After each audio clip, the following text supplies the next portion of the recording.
and welcome to Season 3 of the ReFolKUs podcast, where we talk to artists and music industry workers about building sustainable, creative careers with a focus on folk. I'm your host, Rosalind Dennett.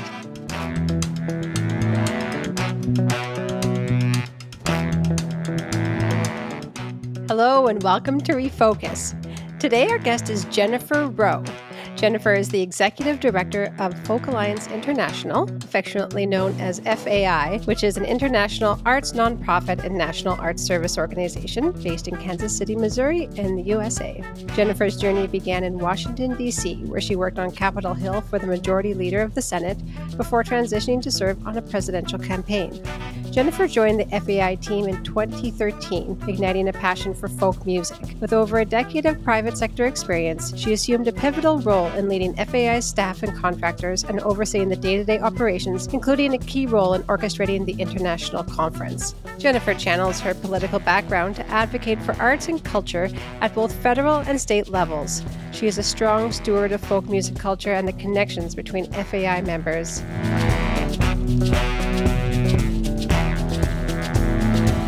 Hi, Jennifer. Thanks for joining us. Hey, Rosalind. It's really good to be here today. So for any folks listening that somehow haven't heard of Folk Alliance International, can you give us a little synopsis of what it is and what you do? Absolutely. So Folk Alliance is a nonprofit organization for the folk music industry. And our mission is to present, preserve, and promote folk music. And we've been around since 1989, started in Malibu as an opportunity for primarily presenters to come together and learn about what each other is doing. It has now a membership organization that has blossomed into over 3,000 members. One of our key things that we do each year is an annual conference. Our conference this past year had about 2,200 people in attendance. It was in Kansas City, but we are moving to Canada next year in 2025 in Montreal. And it's a great opportunity for the folk music industry to come together. It's a showcasing conference where artists get to showcase their talent on stage in official showcases and private showcases, hopefully with the opportunity to be seen by presenters and other industry that will help them advance in their career. And you have been with Folk Alliance since 2013, which is amazing. But it hasn't always been in the executive director role. Can you talk a little bit about your evolution with the organization? Absolutely. So I became aware of Folk Alliance in 2012 when the executive director at the time, Lewis Myers, was looking for office space in Kansas City. They were moving from Memphis to Kansas City. And I ended up working as a contractor. I owned a small business at the time, doing administrative supports with a business partner, and Folk Alliance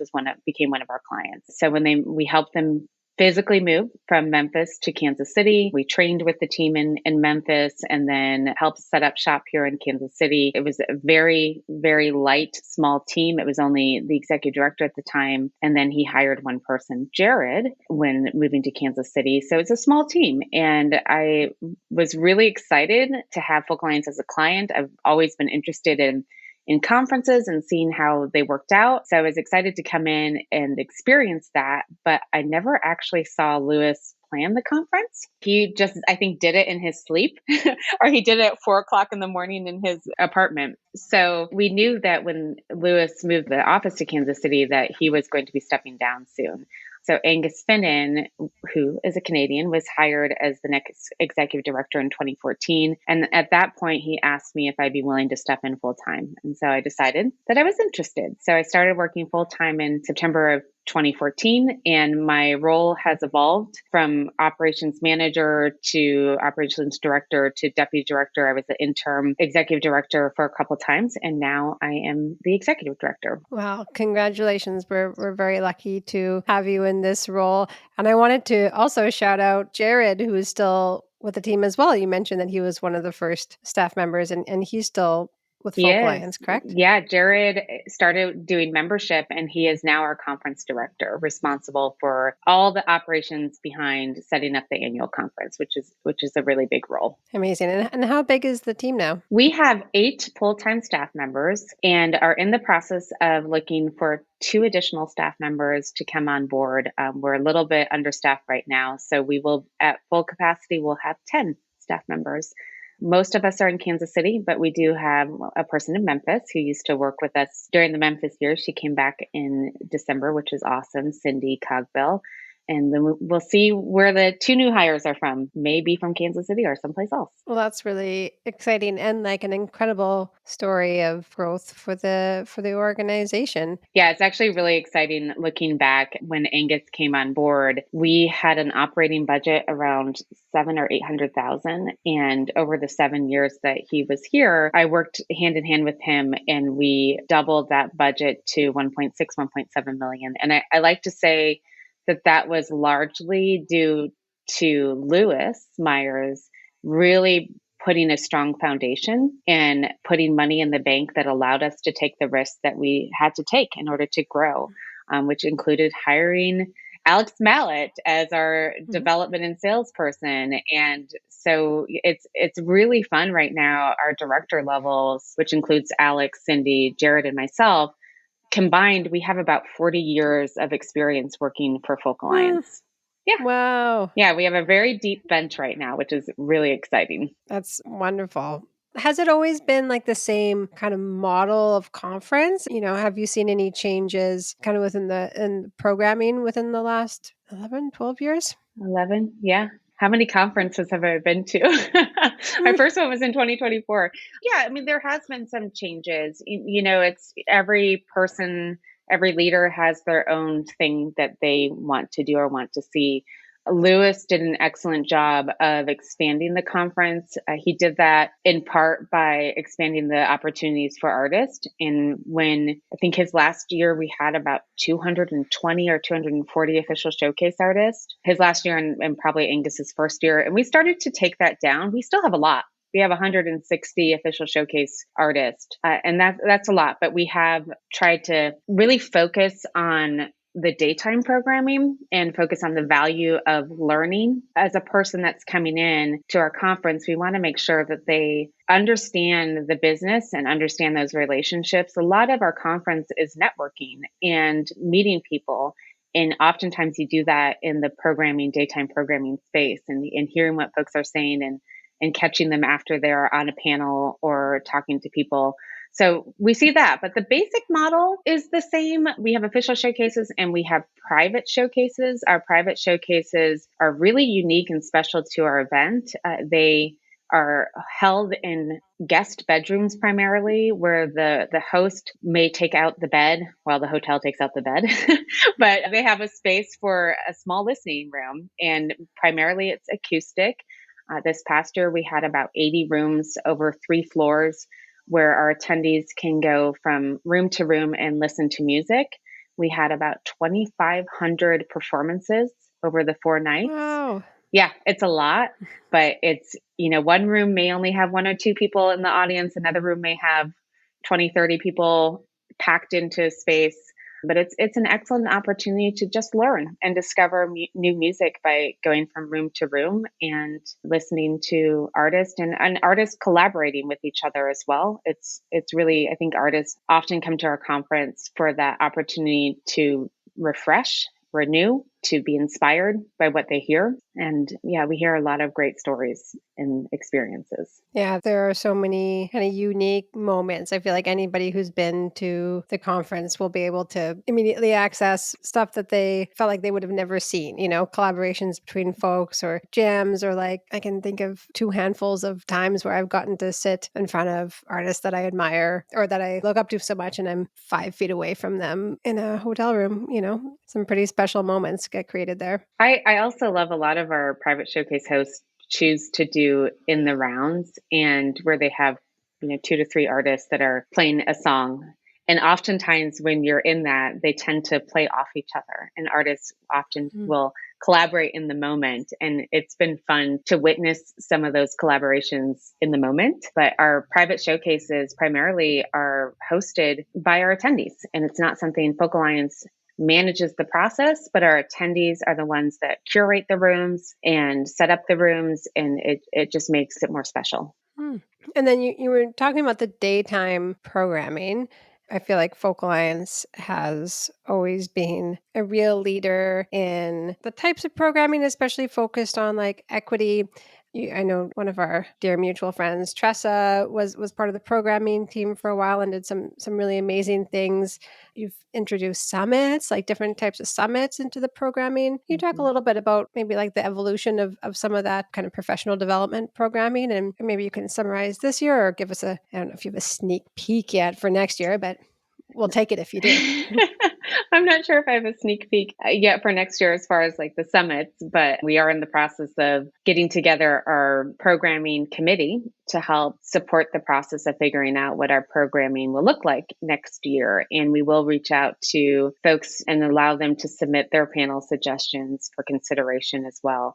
But yeah, Tressa was an amazing team collaborator and feel very fortunate that she was able to curate the programming for several years. And her last year was right when I was the intern, and she stuck with it to support me. So I really appreciate that she was willing to stick around to be a support to me when I was in that position. And Angus created summits, and the summits were really around an opportunity to have a focused presentation or, sometimes a day-long presentation on a specific area. Sometimes it's based on identity, and many times it's based on a professional area. For example, we've had summits on ethnomusicology.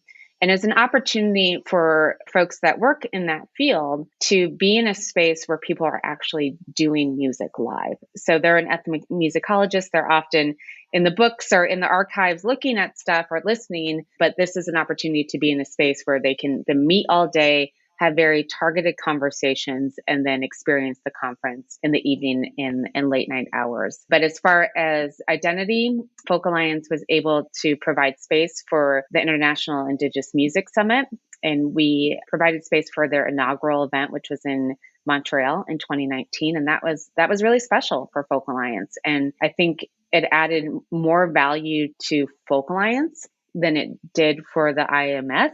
We had a large number of Indigenous people attend our 2019 and 2020 conference when they held it again in our New Orleans conference. And that's been really exciting to see the evolution of IMS. They now, I think, are in their second year of hosting a standalone event. And we've been able to do things with them over the years as well at our conference. And then most recently, we have the Black American Music Summit that was kicked off at our 2023 event. And they had their second year here. And that was done the first year in partnership with Lily Lewis.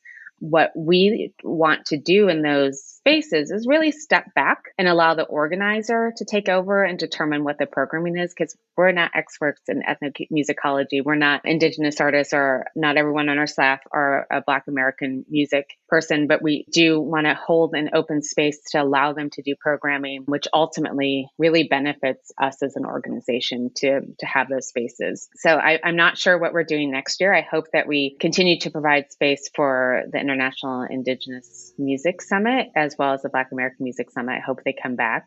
We have been talking about an educator summit, but I have a feeling that might be waiting until 2026 when we're back in the US. We did a legal summit this past year, and I know we plan on doing that again when we're in Montreal. We had great success. A lot of our lawyers who were able to get continuing legal credits in attending hope to do it again in 2025. And maybe for folks who aren't familiar with the kind of structure of how you move around, can you explain a bit? You're talking about going to Montreal, being in New Orleans, being in Kansas City. Can you explain a little bit about the cycle that Folk Alliance goes on? Absolutely. We don't technically have a set cycle. We do at one point, and I'm not sure if this is a board policy or in minutes or something I've not found yet, but we've made a commitment, at least internally, to be in Canada about once every 6 years. So we were in Canada in 2013, 2019, and again, we'll be there in 2025. And then back in the US during those 5 years. We had a multiple year contract in Memphis before going to Toronto in 2013. And then we had a 5-year contract in Kansas City. Our office is based in Kansas City. It's a lot easier to do an event when it's a mile down the street as opposed to across the border or several states away. So our goal moving forward, I would like to see us remain in Kansas City on some level and then also reach out to other cities. We are actually in the process of looking for our 2026 location and future years. So we're doing site selections and visits to various cities in the US as we search for new host cities. Part of that process is figuring out, is there financial support from the city or state to help incentivize us to be there? When we went to New Orleans in 2020, we had excellent support from the state of Louisiana. So those are conversations that we're having with our Kansas City people. Like, how can us being in Kansas City is a great economic impact? We have an estimated $5 million economic impact when we host an event in Kansas City, and similar to other cities. So how does the city or the state realize that impact and hopefully are able to financially support us and support the folks in this community to attend?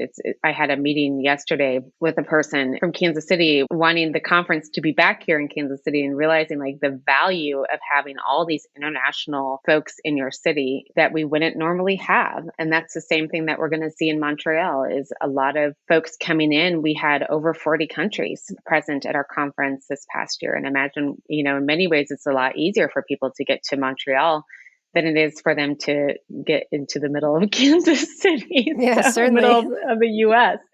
But, there are things that we consider, from the cost of the hotel to transportation to the interest of being in that city, and the overall cost to the organization, because it's very expensive to move our conference to different cities. Yeah, I'm just learning now, and similarly in new to this role at Folk Music Ontario, that it's certainly, once you put on an event in a hotel, the next year it's just a lot easier when you know the space and the people and the community there. Yes, absolutely. Knowing a space allows you to make corrections on errors or something that happened the previous year, which is one reason why I'm very excited to be back in Montreal at the exact same location that we held our event in 2019, the Fairmont Queen Elizabeth, because we know the space. And there are there are 3 or 4 of us on staff that helped produce that 2019 conference and have enough institutional knowledge to know how to navigate it. And then reaching out to the community is also very important. We'll see what happens. Today's podcast is brought to you by our friends at Bandzoogle. Bandzoogle makes it easy to build a stunning website and online store for your music in minutes. All the features you need are already built in, including tools to sell merch, music, and tickets commission-free. I'll say that one more time. Commission-free. Mailing list tools to grow your fan list, industry-ready EPK features, live support from their award-winning teams 7 days a week, and so much more. Website plans start at just $8.29 per month, which includes hosting and your own free custom domain name. And our podcast listeners can go to bandzoogle.com to try it free for 30 days. Then use the promo code ReFolkus, that's ReFolkus, to get 15% off the first year of any subscription. That's bandzoogle.com, promo code ReFolkus. Tell us a little bit about what can we expect in terms of like the hotel. Are there things that are going to be different about the conference because it's in Montreal? Well, the last time we went to Montreal had the largest snowstorm that they had seen in decades, I think. So that was like, welcome to Montreal. But the most fabulous thing about it is they knew how to deal with it. And people were still able to show up despite there being so much snow on the ground. Our event is in February, so that's something to be mindful of. Montreal is a beautiful city. The day after the conference, I walked for miles with my child, who I don't know how old she was, like 15 at the time. And we toured the city. It's a beautiful city. We're staying at the same hotel, again, the Fairmont Queen Elizabeth, and it is the hotel where Yoko Ono and John Lennon had their bed-in back in 1969, I believe. It was a 50-year mark in 2019. So I think my math is correct. Yeah. I could be wrong. But yeah, so they have this beautiful suite that we had access to last time, where, they've remodeled the suite as a space, which was really fun. It is, if you're familiar with Montreal, they have underground walkways, so it's pretty easy to navigate that. I think one of the biggest challenges right now, and I'm sure that you see this as a conference that hosts a conference in a hotel, is the expense of hotels these days. Our rate is significantly higher than it was in 2019. So we have a smaller contract and are utilizing other area hotels nearby that have lower rates.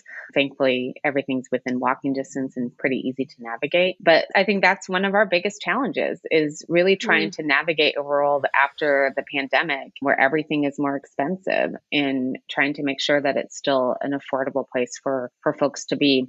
So we have an official showcase application process, which is now open and will be open through the beginning of July. And then our jurors will start reviewing the applications and will inform artists typically in early September. And so that process is the same as last year. We'll be asking for panel submissions this summer. Our registration opens July 1st. So please register early to get the early bird pricing. We always keep the registration rates lowest for our artists, so they get the lowest rate for several months. And yeah, I mean, it will be very similar to what we've had in Kansas City, but it's a really fun space, which is the beautiful thing about the Fairmont Queen Elizabeth. It was renovated, I think, in 2018, and it's just an amazing, fun, vibrant space. So if you've never been to the Queen Elizabeth, this is an ideal opportunity to experience it. So we'll link to the showcase applications in the show notes. So if you're listening and want to check it out, you can check the link.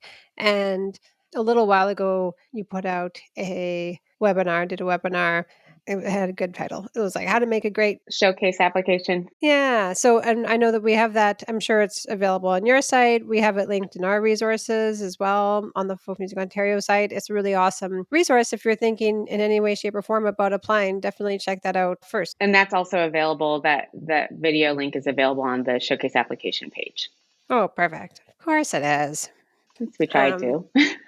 The more you know about that is really handy because every conference is different in what they're looking for. And as a person who's seen many showcase applications now in my time, yeah, sometimes they can really vary vastly. And the more you know when you're applying is great. Yeah. And when we're looking for official showcase artists, we're really looking for artists that are export ready or tour ready, someone that can take advantage of an opportunity if it's presented to them.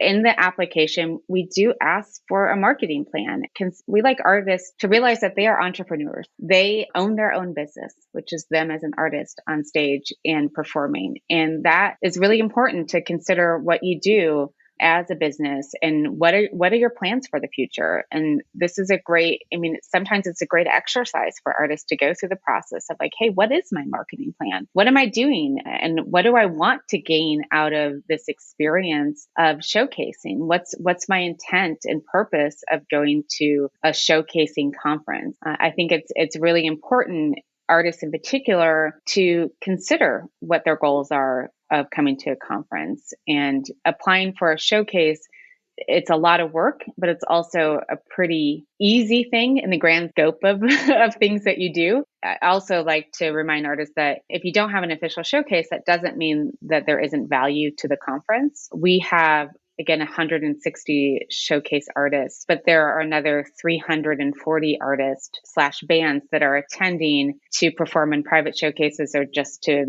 participate in the conference. So there are opportunities outside of official showcases where there is still value. And even with like just the act of applying, as you mentioned, it can be helpful just to get your ducks in a row anyways, right? But also these are juried applications. So I do like to mention to folks that at the very least, you're getting your music in front of some influential tastemakers who are being forced to listen to every single thing that you're doing and review all of your assets and really getting to know you. So it's, we don't share the jury feedback, but there are a lot of times where I will see jurors say stuff like, oh, this has been such a great discovery. It was so great to discover this artist or to find out more about these folks that I hadn't known about. So there is that as like a little extra incentive, I think, to put in that showcase application. Absolutely. Yeah, we have the same process here. We don't provide feedback, but our artists are reviewed by multiple people. We have presenters that do it, DJs, other people in the music business that are reviewing and taking time like to listen to you, which is pretty powerful when you think about it that way.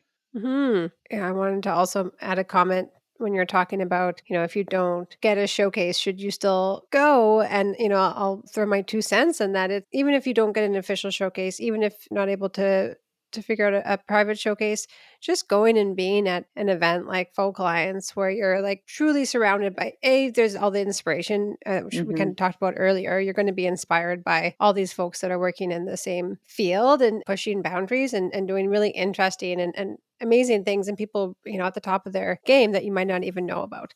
But also there's something about just seeing and being seen and being a part of, that kind of networking experience, being out there, showing that you're taking your business seriously enough to invest in coming to a professional event like Folk Alliance. Absolutely. And, I think it's really important first of all, Folk Alliance and probably a lot of showcasing conferences can be overwhelming to navigate. So many times we suggest people come to do some reconnaissance work the first year, just to show up and see what it is and what they foresee they can get out of in the future. We do offer a first timer scholarship. So that's really important. People should apply for those. Basically, if someone is thoughtful in how they respond, then they will likely get 100% scholarship for the conference registration. If someone just says that they want to show up to listen to music, that's not going to really get them very far. But we at minimum give them a 50% discount on their conference registration. But it's a great way just to test the space. I like to think of artists really to be mindful of why they're coming and if it makes sense for them from a business plan to invest in a conference. So they should make sure that they're coming with a purpose.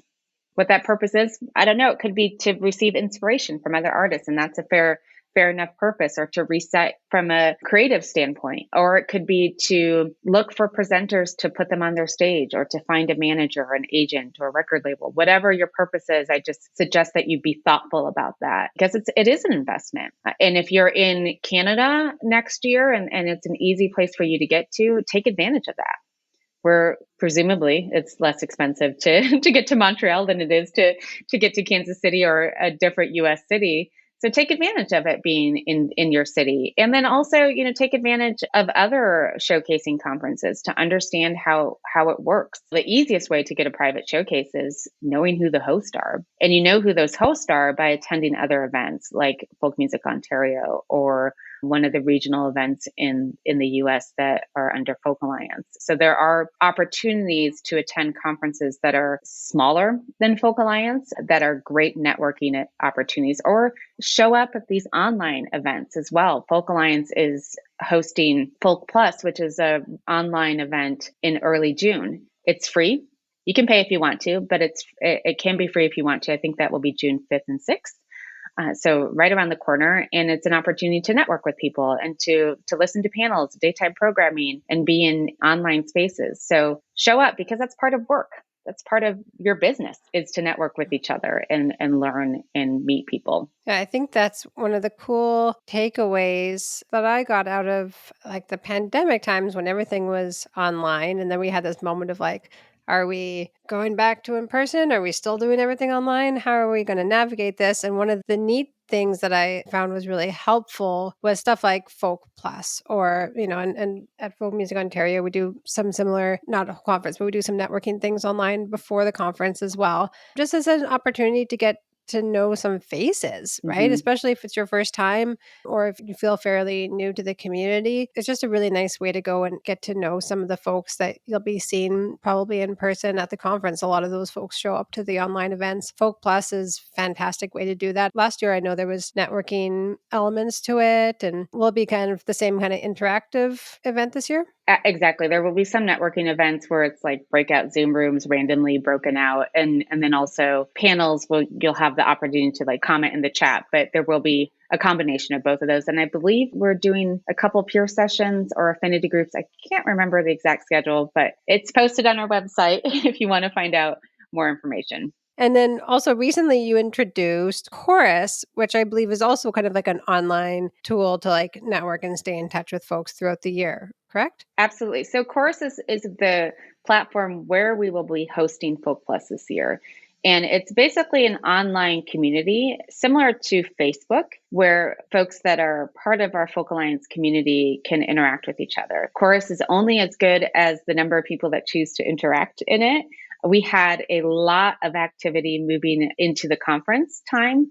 So it was really fun to see people utilize that space and ask questions like, hey, I'm looking for a hotel room. Does anyone want to share? Or I need to borrow whatever, or, just meet up with me in this space. So it was great to see that, where people would introduce themselves and hopefully find ways to meet each other at the conference. And we hope that that will be a similar experience for Folk Plus as people start to use this space more frequently. Our ideal will become more powerful, and trying to use that space throughout the year is a way that we will create it to be more valuable. So in season 3 of this podcast, we are digging in a bit into how folks think of folk. So I'm wondering if you can give us, maybe we'll even make this a double question, because maybe you can tell us a bit about how does Folk Alliance define folk, and then add if you have any kind of feelings yourself about what folk is. Folk music, that's actually a pretty hot topic.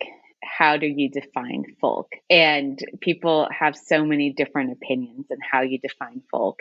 I mean, at the root of folk music is, the music of your people. So just going to that root, it can mean so many things. Last year, hip hop celebrated 50 years in music, and that is the music of the people.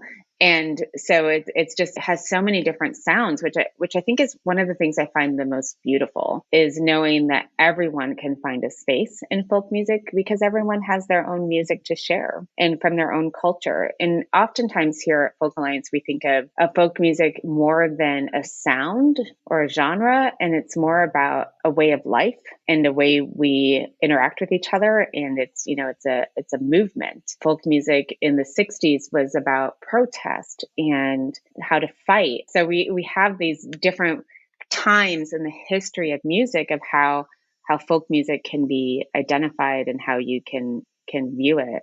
Personally, I didn't really know. And I think this is part of our problem is people don't understand what folk is. And people have a misperception that folk music is a person with a banjo and a guitar, maybe with a cat in the background, but it's I love all those things, but it's more than that. And I think that's part of our challenge, is explaining to people what folk music is. And it's music that you do like to listen to. I remember a couple of years ago, I was at a conference, and I ran into this guy, and I was telling him about our organization. He's like, oh, I don't book folk music on my stage. And within the same breath, he was looking to listen to Ocon. I'm like, oh, Ocon, who just happened to perform at a conference last year. And then I also saw them at Folk Music Ontario. That's folk. So the music that you are booking on your stage is folk. And so just being able to articulate that to people and to change the narrative about what folk music is one of our challenges. Thank you so much for that, Jen. That's a really beautiful interpretation. And tell us a little bit about how we can find out more about Folk Alliance online, on social media. Where's the best place to go to check you out and interact with you? Well, back in the days when the internet was brand new, we had someone smart enough to grab the domain name folk.org. So that's FOLK.org. So you can go to our website, folk.org, and click on all the social media icons at the bottom of the website if you want to connect with us over Instagram, Facebook, X, formerly known as Twitter, and LinkedIn, YouTube. We have a great YouTube channel that has a lot of past webinars that are posted on that and available for folks to view. And then we also have some past keynotes and award shows on our YouTube channel. So it's a great wealth of information. But our website is available and really easy to find. And we've recently updated it, so hopefully easier to navigate as well. Fantastic. Well, Jennifer, it's been so wonderful to chat with you. And thank you so much for sharing and getting us all pumped up for next year in Montreal. Thank you. I'm very excited to be back in Canada. And I'm excited to also come to Folk Music Ontario in October. Yes. Yeah. Well, we look forward to seeing you there, and I'm sure you'll be around if folks want to meet with you or say hey. Would love that. Would love to meet people face to face. Great. Well, thanks so much, Jennifer. Have a great day. Thank you. You have a great day too.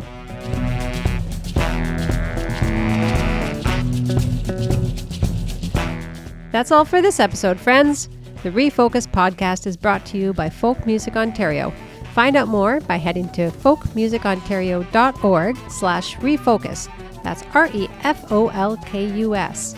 The podcast is produced by Kayla Nizon and Rosalind Dennett and mixed by Jordan Moore at the Pod Cabin. The opening theme is by King Cardiac and the artwork is by Jamie Card. Please give us a download, a like, subscribe, rate, and review to let us know you're listening. Until next time, keep on folking in the free world.